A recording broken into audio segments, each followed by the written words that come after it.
We have another loaded show coming your way on the Los Angeles Lakers Report by Chat Sports. I'm Chase Senior. Before we get started, make sure you subscribe to the best Lakers coverage on the entire internet by using that link down below. It's youtube.com/LakersTV, or even easier, just hit that red subscribe button as we are on the road to 50,000 subscribers. We're going to do a little what if on today's show. Then on the back end, we'll talk about Kyrie Irving a little bit more, and the Lakers reported interest in him, according to Shams Charania. But want to hit on this from ESPN's Dave McMenamin, who does as good of a job covering the Lakers as anybody in the world right now.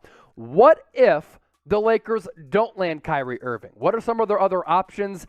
Dave McMenamin shining a light on that. Here's what he had to say on ESPN.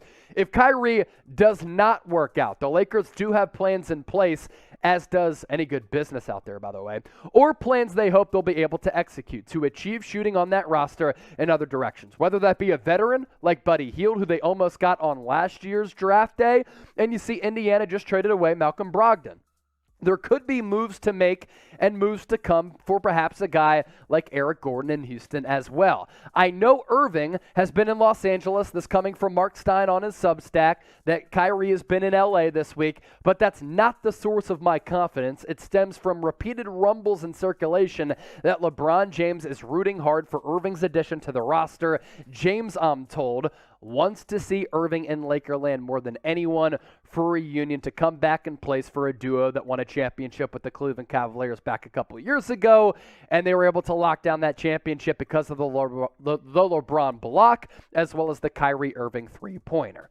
So what if the Lakers don't make the trade for Kyrie? At least as of right now, this is our best guess at what their starting lineup could be, and for a team that has LeBron James, is going to be 38 years old in December, who's on a max deal, as well as a max deal for Anthony Davis. This is not what you want to see in a very deep Western Conference. Russell Westbrook, Lonnie Walker IV, Damian Jones, Anthony Davis, and LeBron James. Kyrie Irving, the addition of him, and maybe some shooters, if they make a trade for Kyrie or don't, would be marvelous for the Lakers' title hopes this upcoming season. Both Hield and Gordon are very good snipers from downtown. Buddy Hield, a little bit younger, of course. Eric Gordon, older with some more injury issues. 17 points per game the last 3 years for Buddy Hield. 3 dimes. You're not worried about that, though. He's really going to camp out at around the three-point arc, and from distance, he's pretty damn good. 41% from the field, 38% from downtown. As for Eric Gordon over the last 3 years, injured a lot. Games played not even close, as he's dealt with a lot of injuries, as I talked about, but he is coming off a year in which he shot more than 40% from three. He's also a pretty good defender, even at this point of his career, as he's a little bit long in the tooth with some mileage left on the Tigers. Trading for Eric Gordon, the trade package might be a little bit less because of those aforementioned injuries, because him being a little bit older. Both are somewhat expensive. So a player or two, maybe even a third team, would also have to be included in these deals for Buddy Hield and or Eric Gordon. But when a guy like Dave McMenamin says that the Lakers have interest in Buddy, possibly EG, if they don't trade for Kyrie, you have to take that somewhat seriously. The better player between these two three-point special artists is who? Give me a BH for Buddy Hield and EG for Eric Gordon. Let me know in the comment section right now. And Laker Nation, while you're down there, you actually have to show up and show out. Golden State Warriors today, over the last month, more than 1 million views. The Lakers Report closing in on at least close to 1 million views. That's thanks to all of your support. But Warriors today making a headway here in terms of subscribers. Lakers Report still 11,000 away. But let's get to 50K as soon as possible so that the Lakers Report can distance itself from Warriors today. Hit that red sub button, youtube.com/LakersTV. Join the Laker Nation party here at Chat Sports.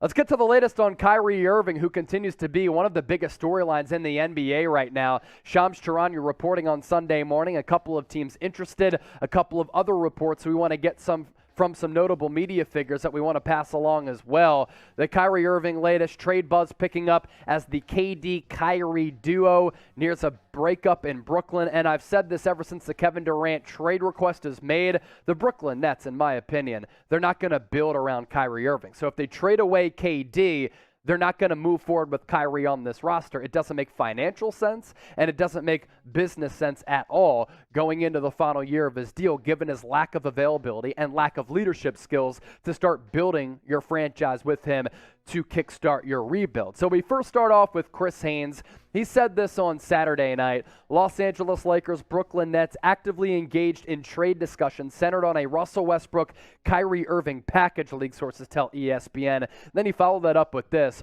Brooklyn Nets maintain discussions have only been preliminary at this point, sources say. Now, real quick, I just want to focus on that. If the Brooklyn Nets are willing to take on Russell Westbrook for Kyrie Irving, what does that tell me?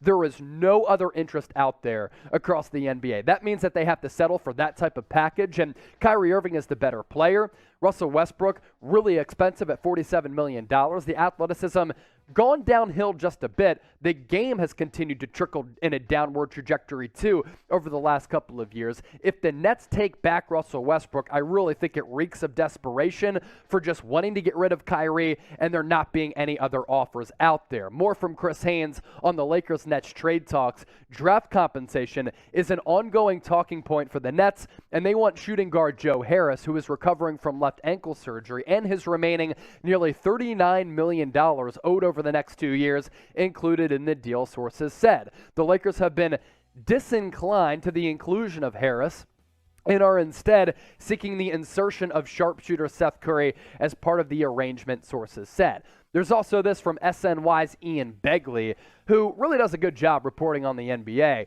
He said there's building optimism on the Lakers side that a deal can be done perhaps as early as Sunday. It's Sunday right now. As of now, no deal has been made official. As for what Marc Stein had to say just minutes ago as we're reacting to this on our live show, this is why you subscribe. I know Irving has been in Los Angeles this week, but that's not the source of my confidence. It stems from repeated rumbles in circulation that LeBron James is rooting hard for Irving's addition to the roster. James, I'm told, wants to see Irving in Lakerland more than anyone. And we know that LeBron James has a lot of power. We know that he has backed up and supported Russell Westbrook over time, but we also know LeBron James is going to be 38 years old in December. He's trying to chase a ring. I don't think this is a long play. If the Lakers do acquire Kyrie, it's a year-to-year play. But for LeBron James, he is on a year-to-year basis right now, given his age. While he's still playing at an elite level, he has to capitalize on him still being in his prime,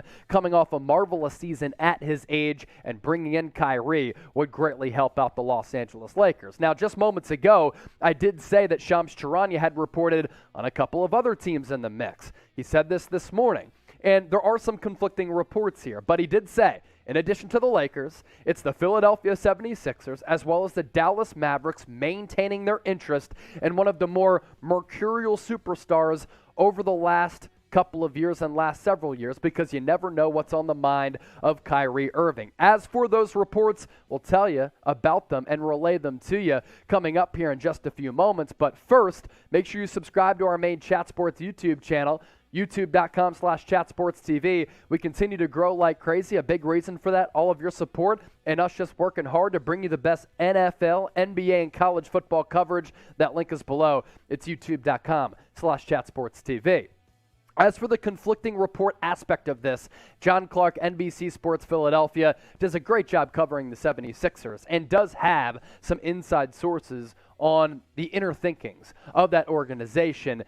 This was right after Shams had that report on one of his appearances. So without adding him, this is what John Clark had to say. I'm told despite reports, the Sixers are not pursuing Kyrie Irving. I'm told there were discussions internally about Kyrie and other players, but the Sixers never entered into actual talks with Brooklyn.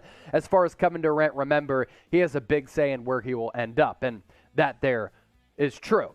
As for the Sixers' trade assets, they did trade away Danny Green to bring in DeAnthony Melton, but they still do have some trade assets at their disposal that they could use in a trade for Kyrie or a trade for Kevin Durant. Obviously, the latter, less likely. Now, I would not include Tyrese Maxey in any of these deals. For Kyrie, maybe for KD, but that's really unrealistic. I'm a huge fan of Maxey, his game, and his growth, but he is one of the best young trade assets in the NBA. Tobias Harris can also be dealt as a salary filler. Matisse Thybulle, former first-round pick, has a nice little salary as well. He's affordable, and two-time NBA All-Defensive Player. Furkan Korkmaz, pretty affordable for a guy who, when he's right, is a good three-point shooter. And then Jaden Springer was a first-round pick in the 2021 NBA draft coming out of Tennessee. So the Sixers do have some player assets if they do want to make a big splash. Now, I wouldn't include those assets for a player like Kyrie Irving, especially if you bring James Harden back, because